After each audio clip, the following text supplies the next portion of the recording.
నిన్నటి రోజున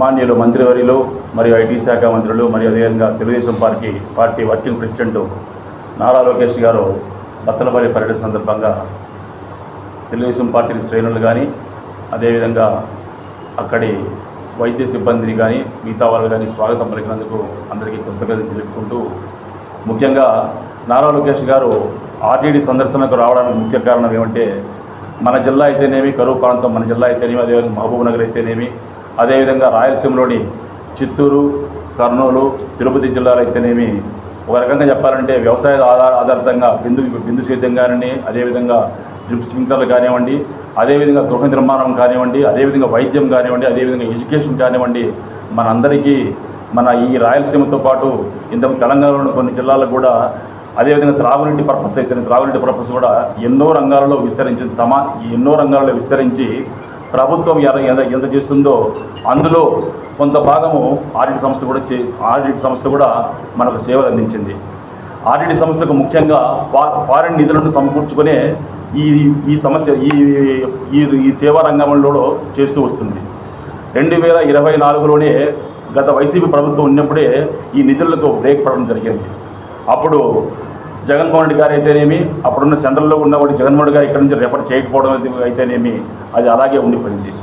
మన కూటమి ప్రభుత్వం వచ్చిన తర్వాత నారా లోకేష్ గారి దృష్టికి ఈ విషయాన్ని తీసుకుపోవడము, అందులో మన జిల్లా నుంచి ముఖ్యంగా మాజీ మంత్రివర్యులు పట్యాల సునీతమ్మ గారు మన జిల్లాలో ఎమ్మెల్యేలు అందరినీ సమీకరించుకొని చంద్రబాబు నాయుడు దృష్టికి అయితేనేమి, అదేవిధంగా లోకేష్ గారి దృష్టికి అయితేనేమి ఈ విషయాన్ని తీసుకుపోయి మా ప్రాంతంలో ఈ సంస్థ ఉండాలి అని చెప్పేసి, ఈ సంస్థ సేవలు ఇంకా కొనసాగించాలి, అదేవిధంగా కేంద్రంలో ప్రభుత్వాన్ని ఒప్పించి దీన్ని పునరుద్ధరించాలని చెప్పేసి అందరికీ రిక్వెస్ట్ చేయడము, తదనుగుణంగా లోకేష్ గారు 1కి 4 సార్లు ఢిల్లీ వెళ్ళడము, దీని మీద కాన్సన్ట్రేషన్ చేసి దీన్ని మళ్ళీ నిధులు పునరుద్ధరించడానికి చేయడంలో ఆయన పాత్ర అమోఘమైనది. అందువల్ల ఈరోజు వారు చేస్తున్న సేవలను పరిశీలించడానికి అదేవిధంగా ఆర్టీడీ ఆసుపత్రిని సందర్శించడానికి నిన్న రావడం జరిగింది. ఆ సందర్భంలో వర్కింగ్ ప్రెసిడెంట్గా తొలిసారి మన జిల్లాకు తొలిసారిగా మా ధర్మవరం నియోజకవర్గానికి వచ్చిన సందర్భంలో మా వంతుగా ఘనస్వాగతం పలకాలని చెప్పేసి మా పార్టీ శ్రేణులకు మా ధర్మవరం నియోజక ఇన్ఛార్జ్ బాధ్యులు శ్రీరామ్ గారు పిలుపునివ్వడము, ఆ పిలుపుని అందుకొని నాయకులు కానీ కార్యకర్తలు కానీ ప్రతి ఒక్కరూ సమిష్టి కృషితో ఘనంగా ఆయనకు స్వాగతం పలకడము, అదేవిధంగా ముదుగు మండలం అయితేనేమి, తాడిపేట మండలం అయితేనేమి ప్రతి కార్యకర్తలను ఉత్సాహంగా జరిగింది.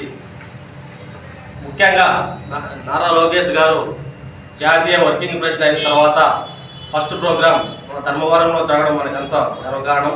ముఖ్యంగా పరిటాల శ్రీరామ్ గారి యొక్క పిలుపు మేరకు ధర్మవరం నియోజకవర్గంలో ఉన్న ప్రతి కార్యకర్త కూడా, ప్రతి ఒక్కరూ కూడా ఇంత పెద్ద ఎత్తున ఈ ప్రోగ్రాంకు స్పందించి వచ్చి, ముఖ్యంగా ఎందుకు జరిగిందంటే అది ఒక ఆర్టీడీ వాళ్ళు విద్య వైద్యం అన్నీ అందిస్తున్నారు. వాళ్ళకి మద్దతుగా నిలబడడానికి పరిటాల కుటుంబం ఎంతగా ప్రయత్నించిందనేది మనందరికీ తెలుసు. దానికి నారా లోకేష్ గారు కూడా ఈరోజు రాష్ట్రం అంతా కూడా దానికి విస్తరించేదానికి ఆర్టీడీ యొక్క విశిష్టతల గురించి కూడా నారా లోకేష్ గారు ఈరోజు మాట్లాడడం జరిగింది. కాబట్టి ఆ ఘనత ధర్మవరం నియోజకవర్గ నాయకులైన శ్రీరామ్ గారికి చెందుతుంది. కాబట్టి దాని ద్వారా మన ఆంధ్రప్రదేశ్ అంతా ఆర్టీడీ విస్తరిస్తే కూడా ఆ పేరు ప్రఖ్యాతులు మన నియోజకవర్గానికి చెందుతానికి మనకు ఎంతో సంతోషంతో విషయము. ప్రతి ఒక్కరు కూడా ఈ నియోజకవర్గం యొక్క ఏమంటే ఆర్టీటీ సేవల్లో వాళ్ళ రెన్యూవల్ బంద్ చేయడం వల్ల లోకేష్ బాబు గారు ఎన్నోసార్లు ఢిల్లీకి పోయి, చంద్రబాబు నాయుడు సహా ఎన్నోసార్లు ఢిల్లీకి పోయి దాన్ని 1.5 సంవత్సరం 2 ఏళ్ళంతా కష్టపడే రెన్యూవల్ని దేశంలో ఎక్కడ అన్ని బంద్ అయిపోయినా కూడా ఇది ఒక్క సంస్థని రిలీజ్ చేయడం జరిగింది. దానికి కృతజ్ఞతగా బత్తలపల్లి, ధర్మవరము, రాయలసీమ అంతలక్క వాళ్ళ సేవలు ఆర్టీటీ సేవలు విస్తరించిపోయాయి.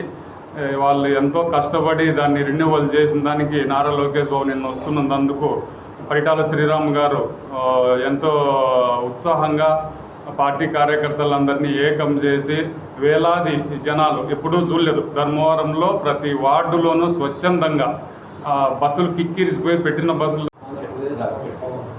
ఆంధ్రప్రదేశ్ ఐటీ విద్యాశాఖ మంత్రులు నారా లోకేష్ బాబు గారు ధర్మవరం నియోజకవర్గం బత్తలపల్లిని సందర్శించారు. ఆర్టీటీ హాస్పిటల్ పరిశీలన కోసము ఇక్కడ ఉన్నటువంటి అక్కడ జరిగే సేవా కార్యక్రమాల గురించి అయితేనేమి, అక్కడ ఉన్నటువంటి మన పేషెంట్ అంటే హాస్పిటల్లో చూపించుకునే వాళ్ళను మాట్లాడించి వాళ్ళ యొక్క స్థితిగతులు తెలుసుకొని ఎట్లా ఏముంది ఇక్కడ వైద్యము ఎట్లా జరుగుతుందని చెప్పి ప్రతి ఒక్కరిని కూడా మాట్లాడించి ఆయన ప్రజల మన్ననలు పొందాడు.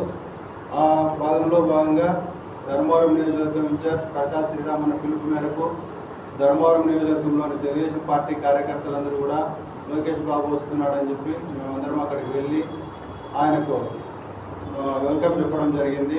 ఇందులో లోకేష్ గారు బత్తలపల్లి విచ్చేయడం జరిగింది. ముఖ్యంగా ఆర్డిటి సేవలు ఏ విధంగా ఉన్నాయి, దాన్ని ఏ విధంగా వాళ్ళు ముందుకు తీసుకెళ్తున్నారు దాన్ని పరిశీలించి తద్వారా ఇంకా ఏమన్నా వారి సేవలను రాష్ట్ర వ్యాప్తంగా విస్తరించడానికి ఏమైనా మనం నిర్ణయాలు తీసుకోవాలనేది చూడడానికి రావడం జరిగింది. ముఖ్యంగా ఆర్డిటి అంటే ఒక క్రిస్టియన్ సంస్థగా కింద ఇన్ని రోజులు ఉంది అనేది ఒక రూమర్, అపోహ. కానీ జిల్లా నాయకులు, ఉమ్మడి జిల్లా నాయకులు ఆర్డిటికి కేంద్ర నిధులు రాకోకుండా చేస్తున్న వ్యవహారాన్ని రాష్ట్ర నాయకత్వం దృష్టికి, చంద్రబాబు నాయుడు దృష్టికి కానీ, నారా లోకేష్ దృష్టికి కానీ లేదు. ఆర్డిటి అంటే ఒక స్వచ్ఛంద